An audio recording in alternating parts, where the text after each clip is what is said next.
عبدالله بن مسعود میگه قسم به خدا، قسم به پروردگار، میگه هیچ کسی را ندیدم که به نسبت به خدا چی گمانی داشته مگرم امو قسم همراهش معامله شده.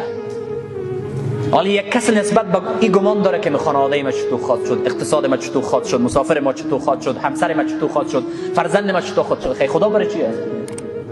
موجودیت خدا به چی معنا هست؟ ایمان ما نسبت به خدا به چی معنا هست؟ اگر اینمی تو باشه سریع انسان ای تو مشکلات میه، ای تو در میه که از هر طرف، از طرف فرزند، از طرف خانواده، از طرف اقتصاد، از طرف جامعه با تمامی معنا در محاصره از درد و غم قرار داره، چون گمانش نسبت به الله قسم است.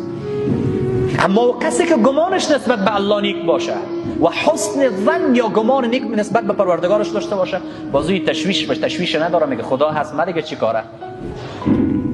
و دیگه تشویش از این ناحیه نمی داشته باشه.